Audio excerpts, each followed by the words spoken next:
ეს კადრები თბილისშია გადაღებული. გამოძიების ცნობით რუსეთის ორმა მოქალაქემ დროებითი საცხოვრებელი ქიმიურ ლაბორატორიად გადააქცია, სადაც თხევადი კოკაინის გამოყენებით ნარკოტიკულ საშუალებას კუსტარული წესით ამზადებდნენ. ეს კი სპეციალური სათბურია, სადაც ბრალდებულებს კანაფი მოჰყავდათ. სამართალდამცველებმა ჩხრეკისას 20 ძირი კანაფი ამოიღეს. ვრცელდება ფარული ჩანაწერებიც, რომელიც რეალიზაციის პროცესს ასახავს. შინაგან საქმეთა სამინისტროში აცხადებენ, რომ ეს შემთხვევა ნარკოდანაშაულთან შეურიგებელი ბრძოლის მხოლოდ ერთი ეპიზოდია.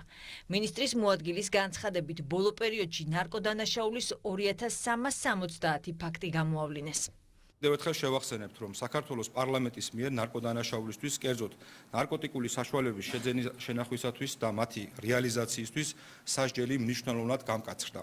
ასევე დამატებით დაწესდა ადმინისტრაციული პატიმრობა ნარკოტიკების მოხმარებისთვის. პოლიციის მიერ სხვადასხვა სისხლისამართლის საქმეზე გატარებული მასშტაბური ღონისძიების შედეგად ამოღებულია 4500 აბი, სუბოტექსი და სუბოქსინი, 2,5 კილოგრამი მეთადონი, 1 კილოგრამი ალფა-პვპ, 2,7 კილოგრამი პლეგაბალინი, იგივე ლირიკა, 72 კილოგრამი მარიხუანა და 150 კილოგრამი მცენარე კანაფი.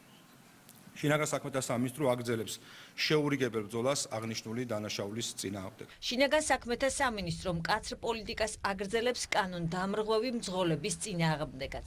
სამინისტროში გამართულ ბრიფინგზე ალექსანდრე დარახველიძემ საზოგადოებას საგზაო მოძრაობის უსაფრთხოების სფეროში გამკაცრებული კანონებით შეახსენა.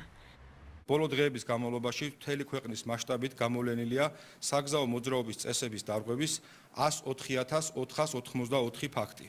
მათ შორის ავტომობილის მინის დამუქების წესის დარღვევის 682 ფაქტი, ავტობუსისთვის განკუთვნილ ზოლზე მოძრაობის 4830 ფაქტი, ნასვამ მდგომარეობაში ავტომობილის მართვის 683 ფაქტი, სატრანსპორტო საშუალებაზე სპეციალური ციმციმის უკანონოდ გამოყენების 8 ფაქტი.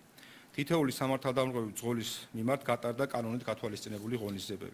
ნარკოპოლიტიკის და საგზაო უსაფრთხოების სფეროში გამკაცრებულ კანონებს ხელისუფლება ერთადერთი არგუმენტით ხსნის.